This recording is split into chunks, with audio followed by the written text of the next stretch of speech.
ਵਾਹਿਗੁਰੂ ਜੀ ਕਾ ਖਾਲਸਾ ਵਾਹਿਗੁਰੂ ਜੀ ਕੀ ਫਤਿਹ। ਜੀ ਸਾਹਿਬ ਦੇ ਸਰੀਰ ਵਿੱਚ ਅੱਜ ਆਪਾਂ ਦੂਸਰੀ ਪੌੜੀ ਦੀ ਗੱਲ ਕਰਨ ਲੱਗੇ ਹਾਂ, ਜਿਸ ਵਿੱਚ ਸਾਹਿਬ ਸ੍ਰੀ ਗੁਰੂ ਨਾਨਕ ਦੇਵ ਜੀ ਮਹਾਰਾਜ ਹੁਕਮ ਦੀ ਗੱਲ ਕਰਦੇ ਹਨ। ਆਪਾਂ ਇਸ ਗੱਲ ਦਾ ਖਿਆਲ ਰੱਖਣਾ ਹੈ, ਜਪਜੀ ਸਾਹਿਬ ਦੇ ਅਰਥ ਕਰਦਿਆਂ ਹੋਇਆਂ ਜਾਂ ਸਾਰੇ ਗੁਰੂ ਗ੍ਰੰਥ ਸਾਹਿਬ ਦੀ ਬਾਣੀ ਦੇ ਅਰਥ ਕਰਦਿਆਂ ਹੋਇਆਂ ਦੋ ਚੀਜ਼ਾਂ ਖਿਆਲ ਵਿੱਚ ਰੱਖਣੀਆਂ ਹਨ। ਪਹਿਲਾ ਇਹ ਕਿ ਅਸੀਂ ਇੱਕ ਓਂਕਾਰ ਦੇ ਨਾਲ ਜੁੜੇ ਰਹਿਣਾ ਹੈ। ਗੁਰੂ ਗ੍ਰੰਥ ਸਾਹਿਬ ਜੀ ਦੀ ਬਾਣੀ ਦਾ ਸਾਰਾ ਹੀ ਤੱਤਸਾਰ ਜੋ ਮੁੱਖ ਵਿਸ਼ਾ ਹੈ ਉਹ ਪ੍ਰਮਾਤਮਾ ਦਾ ਨਾਮ ਹੈ ਅਤੇ ਪ੍ਰਮਾਤਮਾ ਜੋ ਇੱਕ ਹੈ। ਸਾਡੇ ਸੰਸਾਰ ਵਿੱਚ ਆਉਣ ਦਾ ਮਕਸਦ ਉਸ ਪ੍ਰਮਾਤਮਾ ਦੇ ਨਾਲ ਸਾਂਝ ਪਾਣੀ ਹੈ, ਲੇਕਿਨ ਉਸ ਵਾਹਿਗੁਰੂ ਪ੍ਰਮਾਤਮਾ ਦੇ ਨਾਲ ਸਾਂਝ ਪਾਉਣ ਵਾਸਤੇ ਜੋ ਵਿਚਕਾਰ ਦਰਮਿਆਨ ਕੂੜ ਦੇ ਪਰਦੇ ਹਨ, ਕੂੜ ਦੀ ਦੀਵਾਰ ਹੈ, ਉਸ ਨੂੰ ਕਿਵੇਂ ਤੋੜਨਾ ਹੈ। ਸੋ ਇਹ ਦੋ ਨੁਕਤੇ ਆਪਣੇ ਮਨ ਵਿੱਚ ਰੱਖ ਕੇ ਬਾਣੀ ਨੂੰ ਸਮਝਣ ਦੀ ਕੋਸ਼ਿਸ਼ ਕਰਾਂਗੇ ਤਾਂ ਸਹਿਜ ਹੀ ਸੌਖੇ ਹੀ ਤਤ ਗਿਆਨ ਦੇ ਨਾਲ ਸਾਡੀ ਸਾਂਝ ਬਣ ਸਕੇਗੀ। ਪਿਛਲੇ ਐਪੀਸੋਡ ਵਿੱਚ ਅਸੀਂ ਵੇਖਿਆ ਸੀ ਗੁਰੂ ਨਾਨਕ ਦੇਵ ਮਹਾਰਾਜ ਜੀ ਨੇ ਇੱਕ ਅਹਿਮ ਸਵਾਲ ਸਾਡੇ ਸਾਹਮਣੇ ਰੱਖਿਆ ਹੈ, ਕਿਵ ਸਚਿਆਰਾ ਹੋਈ ਹੈ, ਕਿਵ ਕੂੜਾ ਟੁੱਟੈ ਪਾਲ। ਕਿਸ ਤਰੀਕੇ ਦੇ ਨਾਲ ਸਚਿਆਰਾ ਬਣਿਆ ਜਾਵੇ, ਕਿਸ ਤਰੀਕੇ ਨਾਲ ਇਹ ਕੂੜ ਦੀ ਦੀਵਾਰ ਤੋੜ ਕੇ ਅਸੀਂ ਉਸ ਪ੍ਰਮਾਤਮਾ ਨੂੰ ਮਿਲ ਸਕਦੇ ਹਾਂ। ਜੀ ਆਪ ਹੀ ਕਿਰਪਾ ਬਖਸ਼ਿਸ਼ ਰਹਿਮਤ ਕਰਕੇ ਇਸ ਸਵਾਲ ਦੇ ਜਵਾਬ ਵਿੱਚ ਸਾਨੂੰ ਉਪਦੇਸ਼ ਕਰਦੇ ਹਨ ਕਿ ਹੁਕਮ ਰਜ਼ਾਈ ਚੱਲਣਾ ਨਾਨਕ ਲਿਖਿਆ ਨਾਲ। ਉਸ ਪ੍ਰਮਾਤਮਾ ਦੇ ਹੁਕਮ ਵਿੱਚ ਰਹਿਆਂ, ਉਸ ਪ੍ਰਮਾਤਮਾ ਦੀ ਰਜ਼ਾ ਵਿੱਚ ਚੱਲਿਆਂ, ਜੋ ਹੁਕਮ ਜੋ ਰਜ਼ਾ ਧੁਰ ਤੋਂ ਹੀ ਸਾਡੇ ਨਾਲ ਲਿਖੀ ਹੋਈ ਹੈ। ਇਸ ਹੁਕਮ ਰਜ਼ਾ ਵਿੱਚ ਚੱਲ ਕੇ ਹੀ ਸਚਿਆਰੇ ਬਣ ਕੇ ਉਸ ਵਾਹਿਗੁਰੂ ਪ੍ਰਮਾਤਮਾ ਦੇ ਨਾਲ ਸਾਂਝ ਪ੍ਰਾਪਤ ਕਰ ਸਕਦੇ ਹਾਂ। ਇਸ ਦੂਜੀ ਪੌੜੀ ਵਿੱਚ ਸਾਹਿਬ ਸ੍ਰੀ ਗੁਰੂ ਨਾਨਕ ਦੇਵ ਜੀ ਮਹਾਰਾਜ ਹੁਕਮ ਕੀ ਹੈ, ਹੁਕਮ ਕੀ ਕਾਰਜ ਕਰਦਾ ਹੈ, ਖੋਲ ਕੇ ਸਾਡੇ ਸਾਹਮਣੇ ਰੱਖਦੇ ਹਨ। ਆਓ ਸਾਰੇ ਮਿਲ ਕੇ ਆਪਾਂ ਪਹਿਲਾਂ ਇਸ ਦੂਸਰੀ ਪੌੜੀ ਦਾ ਪਾਠ ਕਰ ਲਈਏ ਕਿ ਆਪਾਂ ਇਸ ਦੀ ਵਿਚਾਰ ਸਾਂਝੀ ਕਰਾਂਗੇ। ਹੁਕਮੀ ਹੋਵਨ ਆਕਾਰ ਹੁਕਮ ਨਾ ਕਿਹਾ ਜਾਈ, ਹੁਕਮੀ ਹੋਵਨ ਜੇ ਹੁਕਮ ਮਿਲੈ ਵਡਿਆਈ। ਹੁਕਮੀ ਉਤਮ ਨੀਚ ਹੁਕਮ ਲਿਖ ਦੁੱਖ ਸੁਖ ਪਾਈਐ, ਇੱਕ ਨਾ ਹੁਕਮੀ ਬਖਸ਼ੀਸ਼ ਇੱਕ ਹੁਕਮੀ ਸਦਾ ਪਵਾਈਐ। ਹੁਕਮੈ ਅੰਦਰ ਸਭ ਕੋ ਬਾਹਰ ਹੁਕਮ ਨਾ ਕੋਏ, ਨਾਨਕ ਹੁਕਮੈ ਜੇ ਬੁਝੈ ਤਾਂ ਹੋਮੈ ਕਹਿ ਨਾ ਕੋਏ। ਹੁਕਮੈ ਅੰਦਰ ਸਭ ਕੋ ਬਾਹਰ ਹੁਕਮ ਨਾ ਕੋਏ, ਨਾਨਕ ਹੁਕਮੈ ਜੇ ਬੁਝੈ ਤਾਂ ਹੋਮੈ ਕਹਿ ਨਾ ਕੋਈ। ਹੁਕਮੀ ਹੋਵਨ ਆਕਾਰ, ਉਸ ਵਾਹਿਗੁਰੂ ਪ੍ਰਮਾਤਮਾ ਦੇ ਹੁਕਮ ਵਿੱਚ ਹੀ ਇਹ ਸਾਰੇ ਆਕਾਰ ਬਣਦੇ ਹਨ। ਉਸ ਪ੍ਰਮਾਤਮਾ ਦੇ ਹੁਕਮ ਵਿੱਚ ਹੀ ਇਹ ਸਾਰੀ ਸ੍ਰਿਸ਼ਟੀ ਸਾਜੀ ਗਈ ਹੈ। ਉਸ ਪ੍ਰਮਾਤਮਾ ਵਾਹਿਗੁਰੂ ਦੇ ਹੁਕਮ ਵਿੱਚ ਹੀ ਇਹ ਸਾਰੀ ਕਾਇਨਾਤ ਚੱਲਦੀ ਹੈ। ਸੰਸਾਰ ਵਿੱਚ ਬਹੁਤ ਸਾਰੇ ਨਿਯਮ ਪ੍ਰਚਲਿਤ ਹਨ ਕਿ ਸ੍ਰਿਸ਼ਟੀ ਦੀ ਉਤਪਤੀ ਕਿਵੇਂ ਹੋਈ। ਗੁਰਮਤਿ ਗੁਰਬਾਣੀ ਰਾਹੀਂ ਸਤਿਗੁਰੂ ਜੀ ਇਹ ਰਹੱਸ ਸਾਡੇ ਸਾਹਮਣੇ ਖੋਲ ਕੇ ਰੱਖਦੇ ਹਨ। ਜਦੋਂ ਉਸ ਪ੍ਰਮਾਤਮਾ ਦੀ ਮੌਜ ਹੋਈ, ਪ੍ਰਮਾਤਮਾ ਦਾ ਹੁਕਮ ਹੋਇਆ, ਸਾਚੇ ਤੇ ਪਵਨਾ ਭਿਆ, ਪਵਨੇ ਤੇ ਜਲ ਹੋਏ, ਜਲ ਤੇ ਤ੍ਰੈ ਭਵਨ ਸਾਜਿਆ, ਘਟ ਘਟ ਜੋ ਸਮੋਏ। ਸਾਚੇ ਵਾਹਿਗੁਰੂ ਪ੍ਰਮਾਤਮਾ ਦਾ ਜਦੋਂ ਹੁਕਮ ਹੋਇਆ, ਕੀਤਾ ਪਸਾਓ ਏਕੋ ਕੁਆਓ, ਤਿਸਤੇ ਹੋਏ ਲਖ ਦਰਿਆਓ। ਕੁਆਓ ਬੋਲ ਨੂੰ ਕਿਹਾ ਜਾਂਦਾ ਹੈ, ਸ਼ਬਦ ਨੂੰ ਕਿਹਾ ਜਾਂਦਾ ਹੈ। ਸਾਰੇ ਹੀ ਧਰਮ ਇਸ ਗੱਲ ਨੂੰ ਮੰਨਦੇ ਹਨ। ਸਭ ਤੋਂ ਪਹਿਲਾਂ ਪਵਨ ਹਵਾ ਹੋਂਦ ਵਿੱਚ ਆਈ। ਸਾਇੰਸ ਦੇ ਇਸ ਯੁੱਗ ਵਿੱਚ ਆਪਾਂ ਸਾਰੇ ਇਸ ਗੱਲ ਨੂੰ ਜਾਣਦੇ ਹਾਂ ਕਿ ਪਾਣੀ ਦੋ ਗੈਸਾਂ ਦੇ ਨਾਲ ਮਿਲ ਕੇ ਬਣਦਾ ਹੈ, ਆਕਸੀਜਨ ਅਤੇ ਹਾਈਡਰੋਜਨ। ਅਤੇ ਬੜੇ ਕਮਾਲ ਦੀ ਗੱਲ ਹੈ, ਆਕਸੀਜਨ ਵੀ ਫਾਇਰ ਏਜੰਟ ਹੈ ਅਤੇ ਹਾਈਡਰੋਜਨ ਵੀ ਹਾਈਲੀ ਐਕਸਪਲੋਜ਼ਨ ਹੈ। ਦੋਨੋਂ ਹੀ ਗੈਸਾਂ ਅੱਗ ਲਗਾਉਣ ਵਾਲੀਆਂ ਹਨ ਅਤੇ ਅੱਗ ਨੂੰ ਬੜਾਵਾ ਦੇਣ ਵਾਲੀਆਂ ਹਨ। ਲੇਕਿਨ ਜਦੋਂ ਦੋਨੋਂ ਹੀ ਗੈਸਾਂ ਮਿਲ ਜਾਂਦੀਆਂ ਹਨ ਤਾਂ ਪਾਣੀ ਦਾ ਰੂਪ ਹੋ ਜਾਂਦੀਆਂ ਹਨ ਜੋ ਅੱਗ ਨੂੰ ਬੁਝਾ ਸਕਦੀਆਂ ਹਨ। ਇਹ ਸਾਰਾ ਕੁਝ ਉਸ ਵਾਹਿਗੁਰੂ ਪ੍ਰਮਾਤਮਾ ਦੇ ਹੁਕਮ ਵਿੱਚ ਹੈ। ਹੁਕਮੀ ਹੋਵਨ ਆਕਾਰ ਹੁਕਮ ਨਾ ਕਿਹਾ ਜਾਏ। ਇਹ ਸਾਰੇ ਸਰੀਰ, ਸਾਰੀ ਉਤਪਤੀ, ਸਾਰਾ ਯੂਨੀਵਰਸ ਉਸ ਵਾਹਿਗੁਰੂ ਦੇ ਹੁਕਮ ਵਿੱਚ ਹੀ ਬਣਿਆ ਹੈ। ਹੁਕਮ ਕਿਤਨਾ ਵਿਸ਼ਾਲ ਹੈ, ਇਸ ਹੁਕਮ ਬਾਰੇ ਕੁਝ ਵੀ ਕਿਹਾ ਨਹੀਂ ਜਾ ਸਕਦਾ। ਹੁਕਮੀ ਹੋਵਨ ਜੀ ਹੁਕਮ ਮਿਲੈ ਵਡਿਆਈ। ਪ੍ਰਮਾਤਮਾ ਦੇ ਹੁਕਮ ਵਿੱਚ ਹੀ ਇਹ ਸਰੀਰ ਬਣਦੇ ਹਨ, ਇਹ ਜੀਵ ਜੰਤ ਬਣਦੇ ਹਨ ਅਤੇ ਪ੍ਰਮਾਤਮਾ ਦੇ ਹੁਕਮ ਵਿੱਚ ਹੀ ਉਹਨਾਂ ਨੂੰ ਮਾਣ ਮਿਲਦਾ ਹੈ, ਇੱਜ਼ਤ ਮਿਲਦੀ ਹੈ। ਹੁਕਮੇ ਉਤਮ ਨੀਚ ਹੁਕਮ ਲਿਖ ਦੁੱਖ ਸੁਖ ਪਾਈਐ।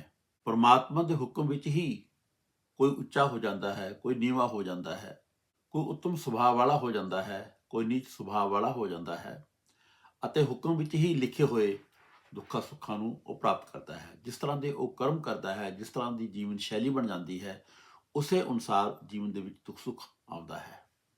ਇੱਕ ਨਾ ਹੁਕਮੀ ਬਖਸ਼ੀਸ਼, ਇੱਕ ਹੁਕਮੀ ਸਦਾ ਪਵਾਈਆਂ। ਕਈ ਤਾਂ ਉਸਦੇ ਹੁਕਮ ਵਿੱਚ ਬਖਸ਼ੇ ਜਾਂਦੇ ਹਨ ਅਤੇ ਕਈ ਉਸਦੇ ਹੁਕਮ ਵਿੱਚ ਹੀ ਜਨਮ ਮਰਨ ਦੇ ਚੱਕਰ ਵਿੱਚ ਪੇ ਕਰਕੇ ਪਵਾਏ ਜਾਂਦੇ ਹਨ। ਹੁਕਮ ਹੈ ਅੰਦਰ ਸਭ ਕੋ, ਬਾਹਰ ਹੁਕਮ ਨਾ ਕੋਏ। ਸਾਰੀ ਕਾਇਨਾਤ, ਸਾਰਾ ਯੂਨੀਵਰਸ ਉਸਦੇ ਹੁਕਮ ਵਿੱਚ ਹੈ। ਉਸਦੇ ਹੁਕਮ ਤੋਂ ਬਾਹਰ ਕੁਝ ਵੀ ਨਹੀਂ ਹੈ। ਨਾਨਕ ਹੁਕਮ ਹੈ ਜੇ ਬੁੱਝੈ, ਤਾਂ ਹਉਮੈ ਕਹਿ ਨਾ ਕੋਈ।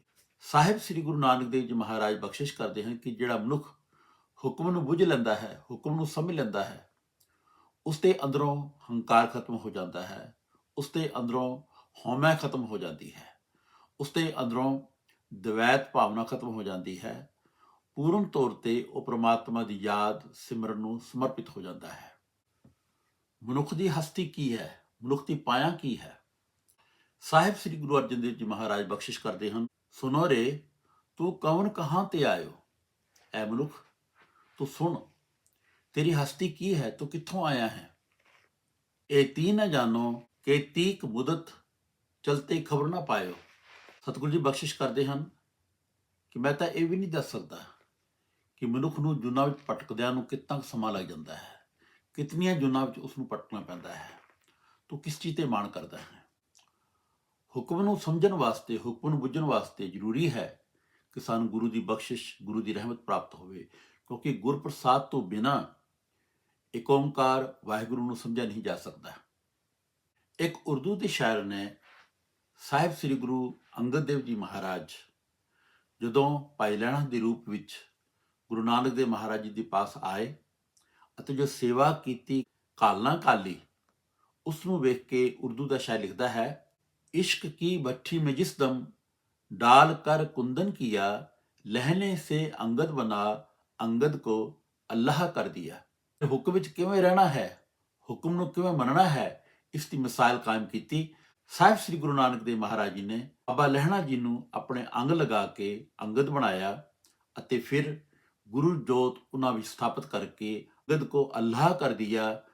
ਸਾਹਿਬ ਸ੍ਰੀ ਗੁਰੂ ਅੰਗਦ ਦੇਵ ਮਹਾਰਾਜ ਜੀ ਨੂੰ ਪਰਮਾਤਮਾ ਦਾ ਹੀ ਰੂਪ, ਆਪਣਾ ਹੀ ਰੂਪ ਬਣਾ ਦਿੱਤਾ। ਸੋ ਪ੍ਰਮਾਤਮਾ ਦੇ ਹੁਕਮ ਬਾਰੇ ਕੁਝ ਕਿਹਾ ਨਹੀਂ ਜਾ ਸਕਦਾ, ਲੇਕਿਨ ਜਿਹੜੇ ਪ੍ਰਮਾਤਮਾ ਦੇ ਹੁਕਮ ਵਿੱਚ ਰਹਿਣਾ ਸਿੱਖ ਜਾਂਦੇ ਹਨ, ਵਾਹਿਗੁਰੂ ਦੇ ਹੁਕਮ ਵਿੱਚ ਰਹਿਣ ਦੀ ਜਾਚ ਜਿਹਨਾਂ ਨੂੰ ਆ ਜਾਂਦੀ ਹੈ, ਉਹ ਪ੍ਰਮਾਤਮਾ ਦੇ ਸਰੂਪ ਦੇ ਵਿੱਚ ਹੀ ਵਿਲੀਨ ਹੋ ਜਾਂਦੇ ਹਨ, ਪ੍ਰਮਾਤਮਾ ਦਾ ਹੀ ਰੂਪ ਬਣ ਜਾਂਦੇ ਹਨ। ਨਾਨਕ ਹੁਕਮ ਹੈ ਜੇ ਬੁੱਝੈ, ਜੋ ਹੁਕਮ ਨੂੰ ਬੁੱਝ ਲੈਂਦਾ ਹੈ, ਹੁਕਮ ਨੂੰ ਸਮਝ ਲੈਂਦਾ ਹੈ, ਤਾਂ ਹਉਮੈ ਕਹਿ ਨਾ ਕੋਏ। ਫਿਰ ਉਹ ਹਉਮੈ ਹੰਕਾਰ ਨਹੀਂ ਕਰਦਾ। ਉਹਨਾਂ ਦੇ ਜੀਵਨ ਦੀ ਸ਼ੈਲੀ ਕੈਸੀ ਹੋ ਜਾਂਦੀ ਹੈ? ਸਾਹਿਬ ਸ੍ਰੀ ਗੁਰੂ ਅਰਜਨ ਦੇਵ ਜੀ ਮਹਾਰਾਜ ਗੁਰਬਾਣੀ ਵਿੱਚ ਬਖਸ਼ਿਸ਼ ਕਰਦੇ ਹਨ, ਸਾਤ ਨਾਮ ਮੇਰਾ ਮਨ ਲਾਗਾ।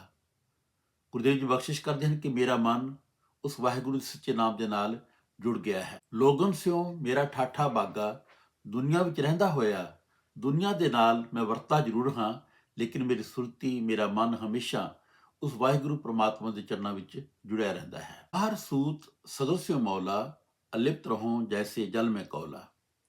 ਬਾਹਰੀ ਤੌਰ ਤੇ ਮੈਂ ਸੰਸਾਰ ਦੇ ਨਾਲ ਵਰਤ ਰਿਹਾ ਹਾਂ, ਜਿਸ ਤਰ੍ਹਾਂ ਕਮਲ ਫੁੱਲ ਪਾਣੀ ਵਿੱਚ ਰਹਿੰਦਿਆਂ ਹੋਇਆਂ ਵੀ ਪਾਣੀ ਵਿੱਚ ਡੁੱਬਦਾ ਨਹੀਂ ਹੈ, ਇਸੇ ਤਰੀਕੇ ਦੇ ਨਾਲ ਸੰਸਾਰ ਵਿੱਚ ਰਹਿੰਦਿਆਂ ਹੋਇਆਂ ਵੀ ਮੈਂ ਆਪਣੇ ਆਪ ਨੂੰ ਦੁਨੀਆ ਤੋਂ ਉਪਰਾਮ ਰੱਖਦਾ ਹਾਂ, ਦੁਨੀਆ ਤੋਂ ਅਲੱਗ ਰੱਖਦਾ ਹਾਂ, ਦੁਨੀਆ ਤੋਂ ਉੱਪਰ ਰੱਖਦਾ ਹਾਂ। ਜਿਹੜੇ ਹੁਕਮ ਨੂੰ ਬੁੱਝ ਲੈਂਦੇ ਹਨ, ਸਮਝ ਲੈਂਦੇ ਹਨ, ਉਹਨਾਂ ਦਾ ਜੀਵਨ ਆਦਰਸ਼ਮਈ ਹੋ ਜਾਂਦਾ ਹੈ। ਨਿਮਰਤਾ, ਪਿਆਰ ਉਹਨਾਂ ਦੇ ਜੀਵਨ ਦਾ ਹਿੱਸਾ ਬਣਿਆ ਰਹਿੰਦਾ ਹੈ। ਦਇਆ, ਸਤ ਸੰਤੋਖ ਉਹਨਾਂ ਦੇ ਜੀਵਨ ਦੇ ਸ਼ਿੰਗਾਰ ਬਣ ਜਾਂਦੇ ਹਨ। ਪੌੜੀ ਅੰਦਰ ਸਾਹਿਬ ਸ੍ਰੀ ਗੁਰੂ ਨਾਨਕ ਦੇਵ ਜੀ ਮਹਾਰਾਜ ਪ੍ਰਮਾਤਮਾ ਦੇ ਹੁਕਮ ਦੀ ਗੱਲ ਕਰਦੇ ਹਨ ਕਿ ਸਾਰੀ ਸ੍ਰਿਸ਼ਟੀ, ਸਾਰੇ ਆਕਾਰ ਉਸ ਪ੍ਰਮਾਤਮਾ ਦੇ ਹੁਕਮ ਵਿੱਚ ਬਣਦੇ ਹਨ।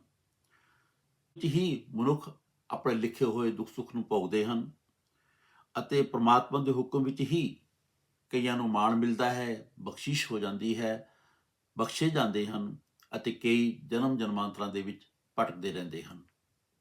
ਲੇਕਿਨ ਉਸ ਹੁਕਮ ਬਾਰੇ ਕੁਝ ਕਿਹਾ ਨਹੀਂ ਜਾ ਸਕਦਾ। ਲੈਂਦਾ ਹੈ, ਫਿਰ ਉਹ ਹਉਮੈ ਨਹੀਂ ਕਰਦਾ, ਹੰਕਾਰ ਨਹੀਂ ਕਰਦਾ, ਆਪਣੇ ਆਪ ਨੂੰ ਪੂਰਨ ਤੌਰ ਤੇ ਪ੍ਰਮਾਤਮਾ ਨੂੰ ਸਮਰਪਿਤ ਹੋ ਜਾਂਦਾ ਹੈ ਅਤੇ ਹਮੇਸ਼ਾ ਹੀ ਇਸ ਕਾਦਰ ਦੀ ਰਚੀ ਹੋਈ ਕੁਦਰਤ ਦੇ ਵਿੱਚ ਉਸ ਕਾਦਰ ਨੂੰ ਵੇਖਦਾ ਹੈ, ਪ੍ਰਮਾਤਮਾ ਨੂੰ ਵੇਖਦਾ ਹੈ। ਉਹ ਫਿਰ ਕਿਸੇ ਨਾਲ ਨਫ਼ਰਤ ਨਹੀਂ ਕਰਦਾ, ਸਭ ਨਾਲ ਪਿਆਰ ਕਰਦਾ ਹੈ। ਨਾ ਕੋ ਬੈਰੀ ਨਹੀਂ ਬੇਗਾਨਾ, ਸਗਲ ਸੰਗ ਹਮ ਕੋ ਬਣਾਈ। ਸਤਿਗੁਰੂ ਜੀ ਸਾਨੂੰ ਸਾਰਿਆਂ ਨੂੰ ਸਮਰੱਥਾ, ਤਾਕਤ, ਸੋਝੀ ਬਖਸ਼ਿਸ਼ ਕਰਨ ਕਿ ਅਸੀਂ ਇਸ ਵਿਚਾਰ ਨੂੰ ਆਪਣੇ ਜੀਵਨ ਦਾ ਹਿੱਸਾ ਬਣਾ ਸਕੀਏ ਜੀ। ਵਾਹਿਗੁਰੂ ਜੀ ਕਾ ਖਾਲਸਾ, ਵਾਹਿਗੁਰੂ ਜੀ ਕੀ